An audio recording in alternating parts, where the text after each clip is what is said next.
I never thought my own home would become a battlefield.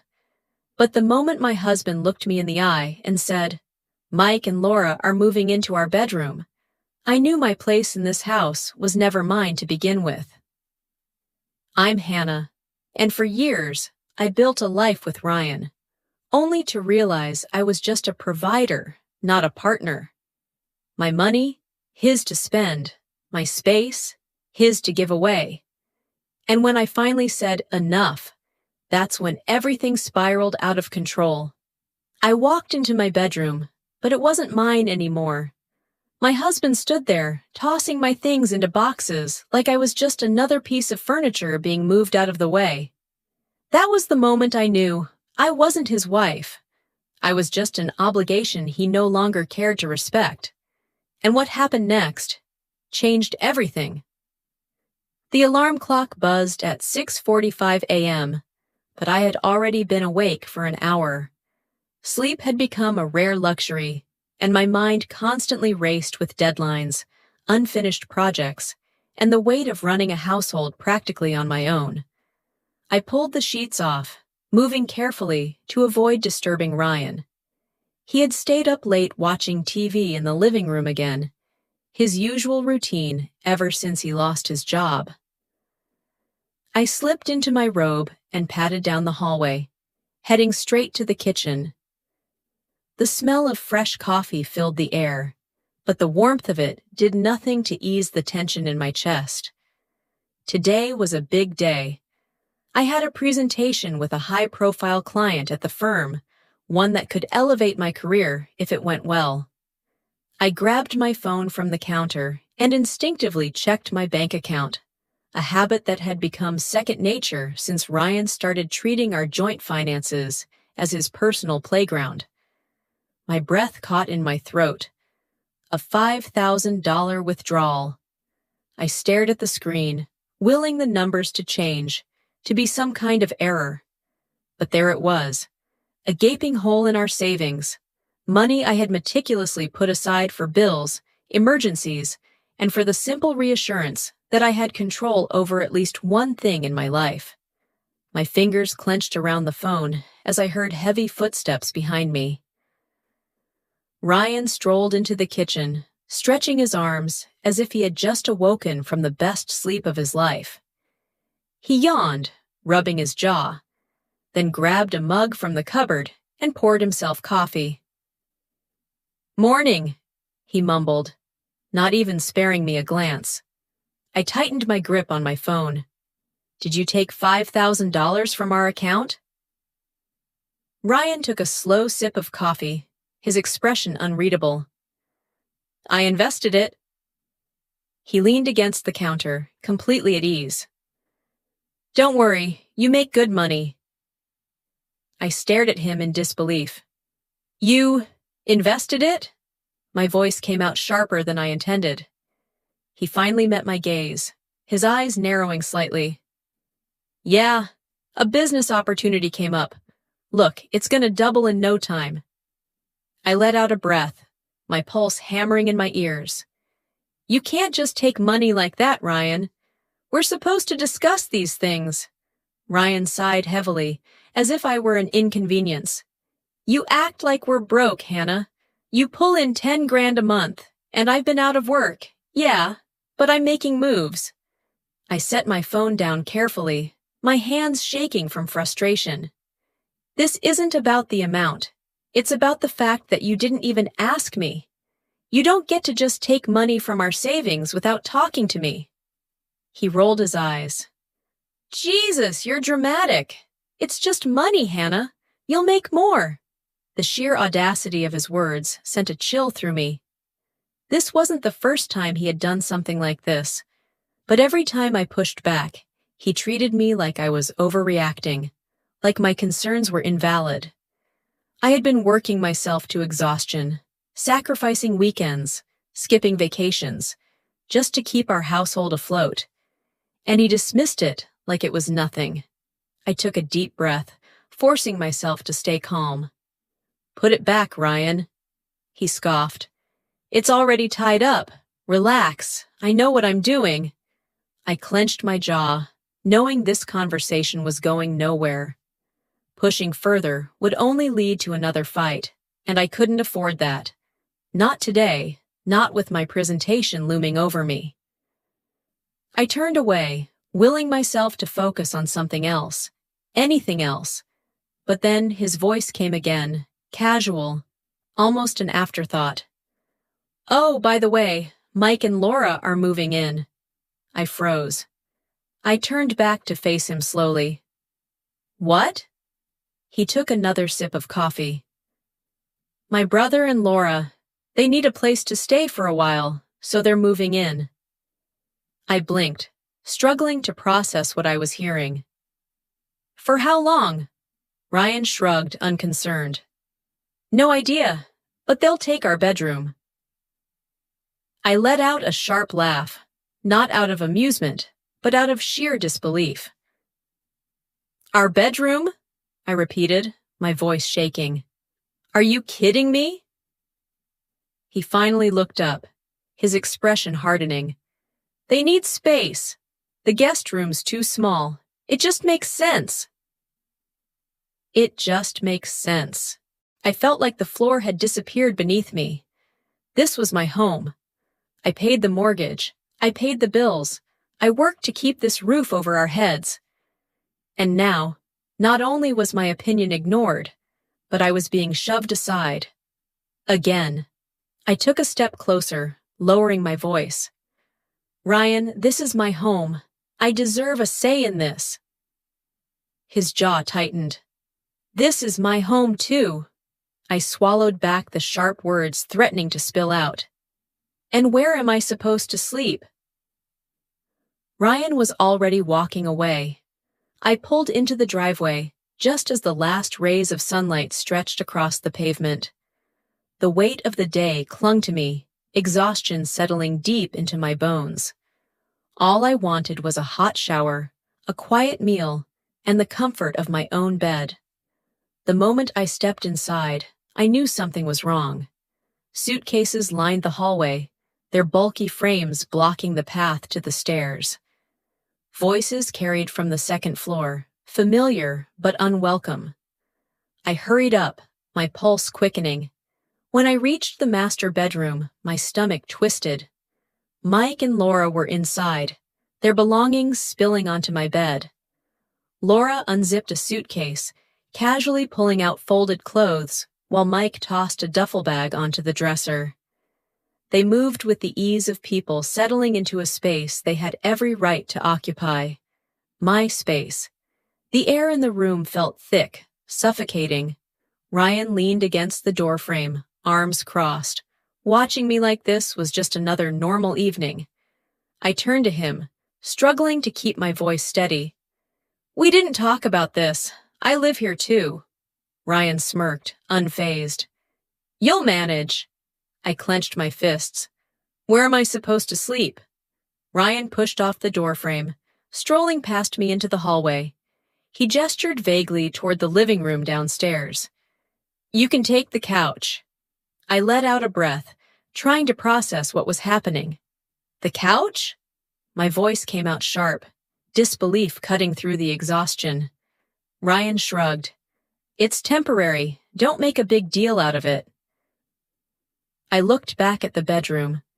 My nightstand was gone, my books stacked carelessly in boxes.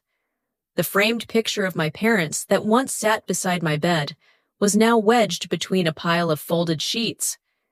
This wasn't temporary. I turned back to Ryan. "You didn't even ask me." His eyes darkened. "I don't have to ask you, Hannah. This is my family. They needed a place. End of story." I swallowed hard. "End of story?" I repeated, my voice barely above a whisper. Mike and Laura didn't even glance up, pretending not to hear the conversation happening just feet away from them. The injustice of it all burned in my chest. I was the one keeping this house afloat, the one sacrificing nights, weekends, my sanity just to make sure we could afford to live here. And now, I wasn't even allowed the dignity of my own space. I took a step toward Ryan. "No," I said firmly. This is not okay. Ryan's jaw tensed. You're overreacting. I shook my head, the realization settling like a heavy weight in my stomach. I wasn't a wife. I was an afterthought. The final confirmation came when I reached into my pocket for my phone. If he wouldn't listen to reason, maybe Emily would. Maybe I could stay with her for a few nights, clear my head. Before I could unlock the screen, Ryan's hand shot out, snatching the phone from my grasp. You're not calling anyone, he said flatly. My heart pounded. Give it back. Ryan held the phone just out of reach, his grip tightening. We're not doing this tonight, he muttered. You're tired. Just go downstairs. I stood there, frozen. For years I had bent, compromised, sacrificed, and now I had nothing left. I turned on my heel and walked out without another word. I sat in my car, gripping the steering wheel so tightly that my knuckles turned white. My breath came in uneven gasps, my chest rising and falling with the effort of holding back the wave of emotions threatening to break free. The streetlights outside cast long shadows across the pavement, but I barely noticed. My hands trembled as I unlocked my phone and pressed Emily's number. She answered on the second ring. Hannah, what's wrong? Her voice was sharp with concern, and that was all it took. The knot in my throat tightened, and for a moment, I couldn't speak. Hannah? I need to see you, I managed, my voice barely above a whisper. Where are you? I swallowed, trying to steady myself. The Magnolia Cafe. I'm on my way. Stay there. The call ended, leaving me alone with the deafening silence of my car. 15 minutes later, Emily slid into the seat across from me at our usual corner booth. She studied me carefully, her sharp eyes scanning my face, as if trying to piece together what had happened before I could even say the words. I stared down at my coffee, watching the steam curl into the air. My hands wouldn't stop shaking. Ryan is taking everything from me, I whispered. Even my bedroom. Emily set her cup down with a quiet thud. You need to get out of there. I let out a shaky breath, the weight of her words pressing against the part of me that still hesitated. But where would I go? With me, she said without hesitation. You're not going back there. I lifted my gaze to meet hers, searching for reassurance, for something to ground me. Emily had always been the strong one, the one who never let anyone push her around. I used to be like that once, didn't I? My phone vibrated on the table, breaking the moment. The screen lit up with Ryan's name. Where are you? Come home now. Emily snatched the phone before I could react. She stared at the screen, her lips pressing into a thin line. Then, with a decisive movement, she blocked the number. You don't owe him anything, she said firmly, sliding the phone back toward me. I exhaled slowly, the finality of her action settling over me. For the first time, I saw my life for what it had become. Trapped, suffocating, controlled. I straightened my shoulders. I'm leaving. Emily's expression softened, a hint of relief crossing her face. Good, she said. Let's go. For the first time in a long time, I felt in control. I zipped up my overnight bag, my hands trembling with every movement. My heart pounded against my ribs as I scanned the room one last time, making sure I had everything I needed. The bedroom felt foreign now, stripped of warmth, stripped of any sense of belonging. Just as I reached for the door handle, Ryan's voice cut through the silence. Where do you think you're going? I froze. His voice was calm, too calm, the kind of calm that sent a warning down my spine. I turned slowly to see him standing in the doorway, arms crossed, his expression unreadable. He was blocking my way, his presence filling the space between us, turning the already stifling room into something unbearable. "I'm staying with Emily tonight." I forced my voice to stay steady, but the air between us thickened as the words settled. Ryan let out a low, humorless laugh, stepping forward. "That's not happening." I gripped the strap of my bag tighter. "This isn't up for discussion," I said, lifting my chin. He took another step closer. "You think you can just walk out?" His tone was incredulous, as if I had suggested something impossible. "This is your home. I'm your husband." His words twisted in my gut, but I didn't back down. "My home?" I gestured around the room, my frustration spilling over. "You gave it away. You didn't even ask me. You don't ask me about anything anymore." Ryan's jaw tightened. "You're overreacting. Mike and Laura needed help. We're family." I shook my head, my pulse roaring in my ears. "Family doesn't treat each other like this." He scoffed, his face hardening. "You belong here, Hannah. You're my wife." The way he said it sent a chill down my spine. Not as a statement of love, but as a declaration of ownership. I swallowed hard. "No, Ryan." The words felt foreign on my tongue, but they carried a weight I had never allowed myself to hold before. "I don't belong to you, and I'm leaving." I tried to push past him, but his hand shot out, fingers wrapping around my wrist. His grip was tight, his knuckles white. "You're not going anywhere." I forced myself to meet his gaze. "Yes, I am." I yanked my arm free, my skin burning from where his fingers had been. For a second, I thought he might grab me again, that he might do something worse. His fists clenched at his sides, his body tense, but he didn't move. Instead, he took a step back and exhaled sharply through his nose.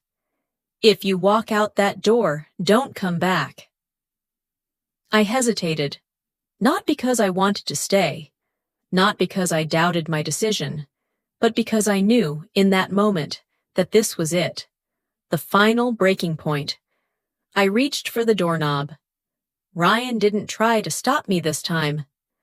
I stepped out into the hallway, my breath shallow, my heart hammering so hard it hurt. The air felt different outside the bedroom, lighter, even though the weight of years still clung to me. I descended the stairs quickly, not trusting myself to linger. My hands shook as I unlocked the front door, stepping into the cold night air. I half expected him to come after me, to grab my arm again, to say something to pull me back in. But when I turned to glance over my shoulder, he was still standing in the bedroom doorway, watching. I ran to my car, fumbling with my keys. My fingers were clumsy, my breath coming in sharp, shallow bursts. I forced myself to focus, to start the engine, to drive. The house shrank in my rearview mirror, and Ryan was still standing there. I didn't stop driving until I reached Emily's apartment. The moment I stepped inside, she pulled me into a tight hug, her arms wrapping around me with a warmth I hadn't felt in years. "You did it," she whispered. "You're safe now." Relief flooded through me, but beneath it was something else, something sharp, something lingering, because I knew this wasn't over. I stared into the swirling steam rising from my tea, my hands wrapped around the warm ceramic mug, but the chill in my chest refused to fade. My whole body still trembled, the adrenaline from my escape wearing off, but leaving behind exhaustion and uncertainty. Emily sat across from me at her small dining table, her apartment filled with the familiar scent of vanilla candles and fresh coffee. It should have been comforting, but all I felt was the gnawing sense of unease. Emily reached across the table, placing her hand over mine. "You're safe now," she said, her voice steady. "But Ryan won't just let this go, will he?" I swallowed hard. "No," I admitted. "He won't." The weight of that truth pressed down on me. Ryan had always gotten his way, always dismissed my concerns, always expected me to bend. The idea of him simply accepting that I had left felt impossible. Emily leaned back, exhaling sharply. Then we have to be smart about this. She stood, grabbed her laptop from the counter, and flipped it open. You need to talk to a lawyer. The words made my stomach twist. I had thought about leaving before. I had imagined what life could be like without him. But actually, taking the steps to make it real, to end this marriage legally, felt overwhelming.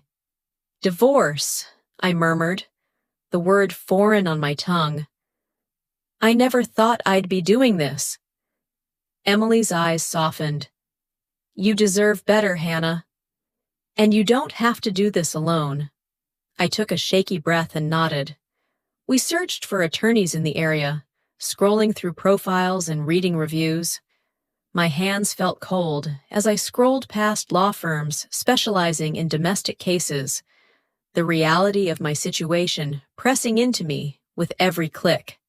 Emily didn't hesitate. She clicked on a name, dialed the number, and handed me the phone. It rang twice before a calm, professional voice answered. Lisa Grant, Family Law. How can I help? I swallowed, my throat dry. Hi, I need to file for divorce, I said, my voice barely above a whisper. There was a brief pause before Lisa's voice came back, firm but kind. All right. Why don't you tell me a little about your situation? I exhaled, forcing myself to speak. As I explained, Lisa listened, occasionally interjecting with clarifying questions. She didn't sound surprised by any of it. That, more than anything, made me realize how common stories like mine must be. When the call ended, I placed the phone on the table, my hands shaking again. But this time, it wasn't from fear. It was from something else. I was doing this. I was really leaving him. Emily smiled at me, pride shining in her eyes. Before I could respond, my phone buzzed on the table. Ryan. I didn't want to look, but my hands moved on their own. The screen glowed with a series of messages.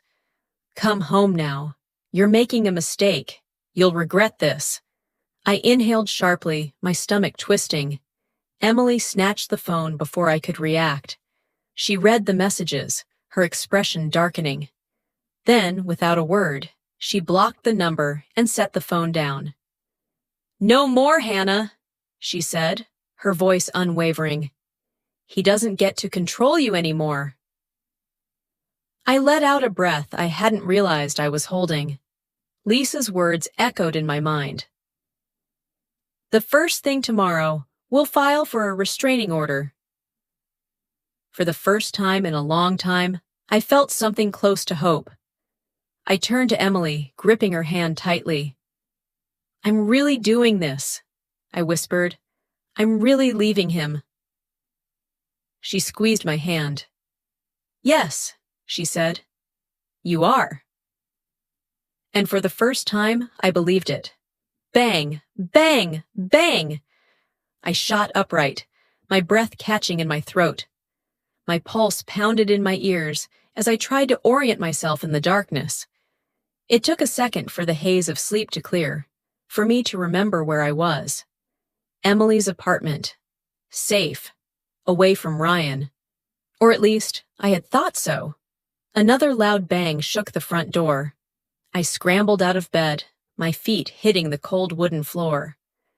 Emily was already in the hallway, her phone clutched tightly in her hand.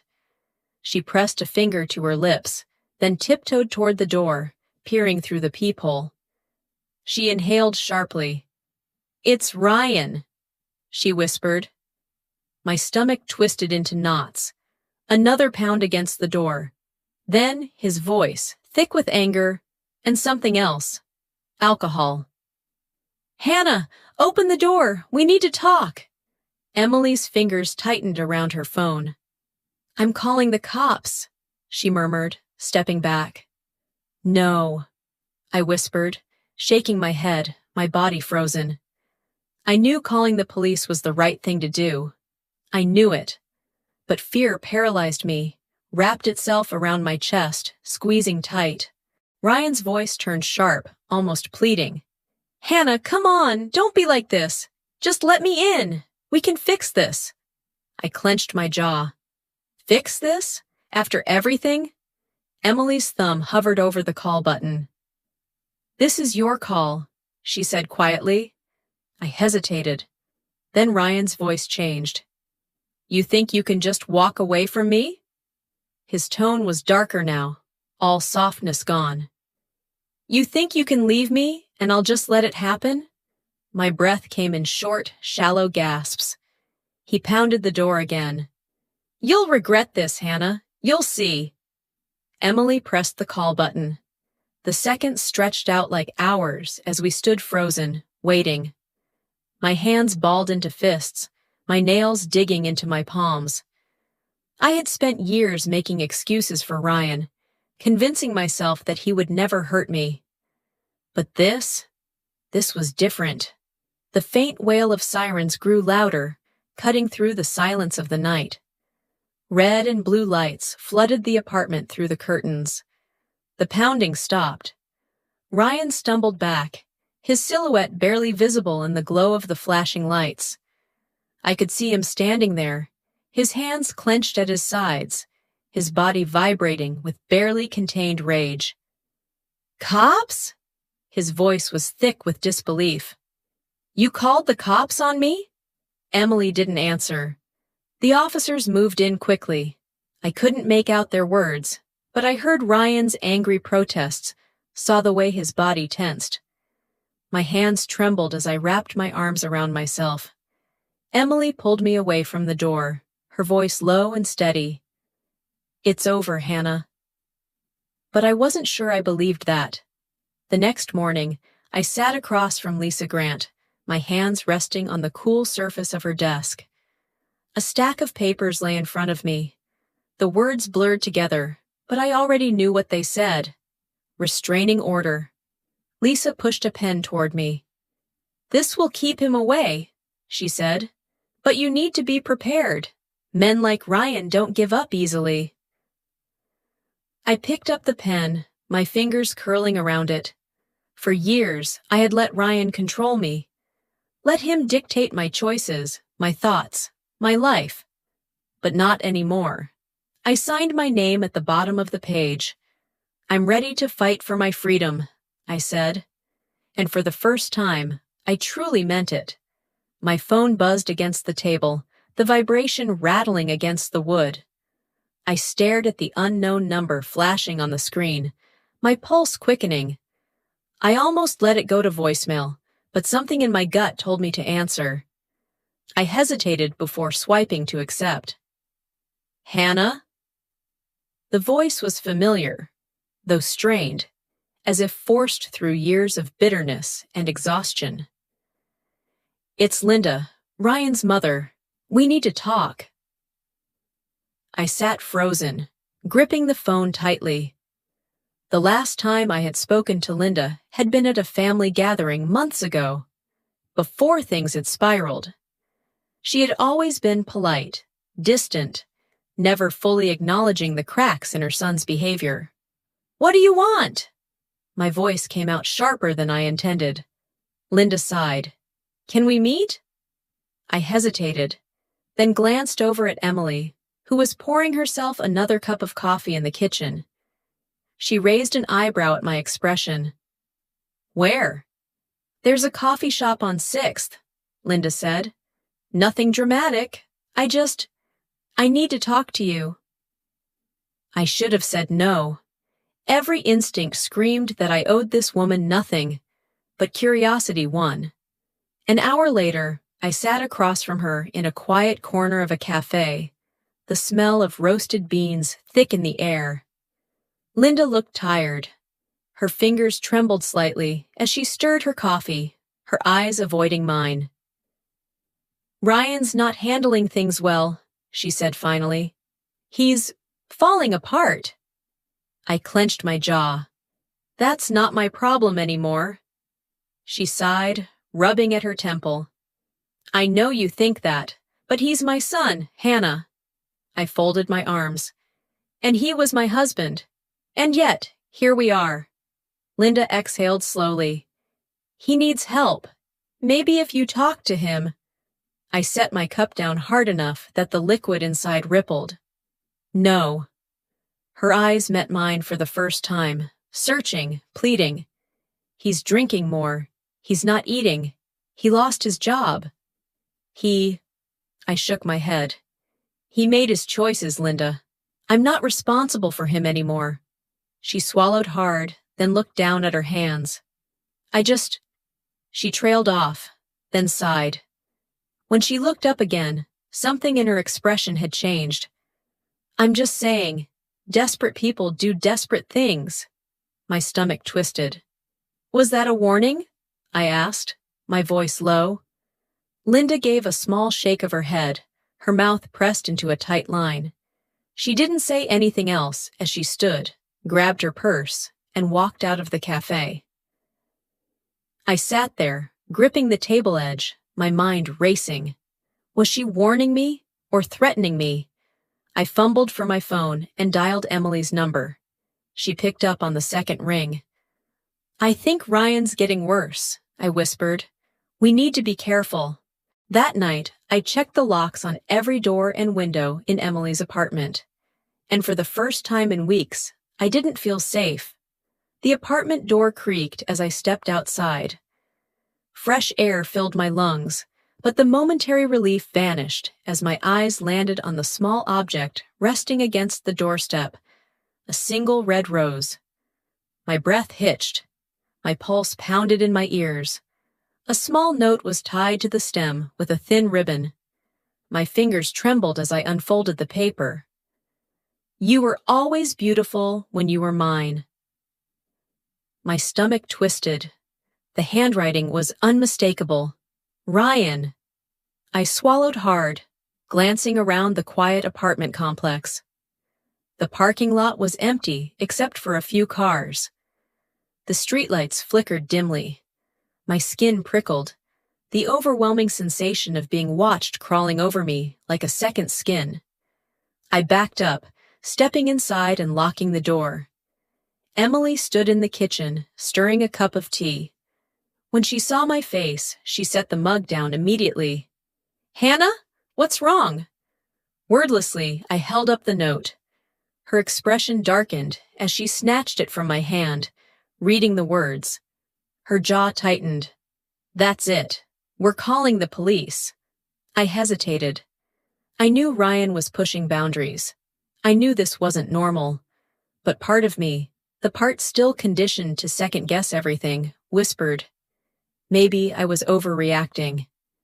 Emily didn't wait for me to decide. She grabbed her phone, her voice sharp as she spoke into the receiver. Yes, we need an officer to come by. Restraining order violation. An hour later, Detective Martinez stood in the living room, flipping through his notebook. He was in his early 40s, his face lined with the kind of exhaustion that came from dealing with situations like these too often. He exhaled, rubbing the bridge of his nose. Technically, he hasn't broken the restraining order yet. He hasn't physically approached you. I clenched my fists. So I have to wait for him to actually hurt me before you can do something? Martinez's gaze softened slightly. No, but there's a process. We can document this, increase patrols near the apartment, but right now, all we can do is be cautious. Cautious. I wasn't sure how much longer I could live like this. Emily crossed her arms. And where is Ryan now? Martinez checked his phone. A frown creased his forehead. His apartment is empty. He hasn't been there for days. His employer reported he hasn't shown up to work either. A cold weight settled in my stomach. Ryan was gone, and no one knew where he was. That night, sleep was impossible. I lay awake, every creak and whisper of the wind sending a fresh wave of paranoia down my spine. Emily had double-checked every lock before heading to bed, but it didn't ease the unease creeping through me. I sat up, rubbing my temples, trying to convince myself this was all in my head. Then, from the corner of my eye, I saw something shift outside the window. A shadow. My breath caught in my throat. I forced myself to move, stepping closer, heart hammering against my ribs. The shadow was gone. Had I imagined it? I shook my head, forcing myself to step back. Maybe it was just exhaustion, paranoia playing tricks on me. I climbed back into bed, closing my eyes. The sound of shattering glass ripped through the silence. I bolted upright. A scream echoed from the other room. Emily. I lunged for the bedside lamp, gripping it tightly in my hands. My mind screamed at me to move, to run, but my body was frozen in terror. Ryan was here, inside the apartment. Ryan stood in the dim light of the apartment, his breath heavy, his eyes wild. His presence sucked the air from the room, filling it with the weight of something dark and inevitable. "You left me, Hannah," he murmured, his voice eerily calm. "But I won't let you forget me." My entire body locked up. Every muscle screamed at me to run, but my feet felt cemented to the ground. Emily stood behind me, gripping her phone, her knuckles white. "Get out!" she spat, her voice sharp. Ryan ignored her. His gaze was locked on me, his hands curling into fists at his sides. "You don't get to walk away," he said, stepping forward. I took a step back. Ryan moved faster. Before I could react, his hand clamped around my wrist, his grip bruising. "If I can't have you," he whispered, his fingers tightening like a vice. "No one will." Panic exploded in my chest. My breath came in shallow gasps, my vision tunneling, but something inside me, something deeper, something stronger, snapped into place. Number not this time. I had spent years shrinking under Ryan's control, molding myself into something smaller, something quieter. I had let fear dictate my choices. But not anymore. I wasn't that woman anymore. I clenched my free hand into a fist and drove my elbow into his ribs as hard as I could. Ryan grunted in pain, stumbling back just enough for me to yank my arm free. My pulse roared in my ears, but my body knew what to do. A sharp kick to his knee sent him staggering, his balance thrown. Emily was shouting something, but I barely heard her over the sound of my own heartbeat. Ryan recovered quickly, his face twisting in rage. "You think you're strong now?" he sneered, his voice venomous. "You think you can fight me?" I planted my feet, my chest heaving. "I know I can." Emily's voice cut through the tension. "The cops are here." The blare of sirens filled the night. Flashing red and blue lights poured through the windows. Ryan's entire body went rigid. His eyes darted toward the door, realization dawning. He had lost. For the first time I saw it. His mask cracking, the weight of his actions sinking in. Two officers burst through the entrance, guns drawn. "Hands where we can see them!" Ryan didn't move at first, but when he finally raised his arms, there was a slight tremble in his hands. I watched as the officers forced him to his knees, handcuffing him. As they pulled him to his feet, he turned to me, his expression unreadable. For years, I had feared this moment, feared what it would take to finally be free. But as I met his gaze one last time, I felt nothing. No fear, no guilt, no doubt. "You don't control me anymore," I said, my voice steady. The officers led him away, his protests fading into the night. Weeks later, I stood on the balcony of my new apartment, the morning sun warming my skin. A steaming cup of coffee rested between my palms, the scent of roasted beans filling the crisp air. For the first time in a long time, I could breathe. My phone buzzed beside me. A text. "Ethan Collins. Lunch tomorrow. No pressure, just friends. A small smile played on my lips. I picked up the phone, my fingers hovering over the screen for a moment before I typed out a simple reply. Tomorrow sounds good. Looking back, I never thought I'd have the strength to walk away.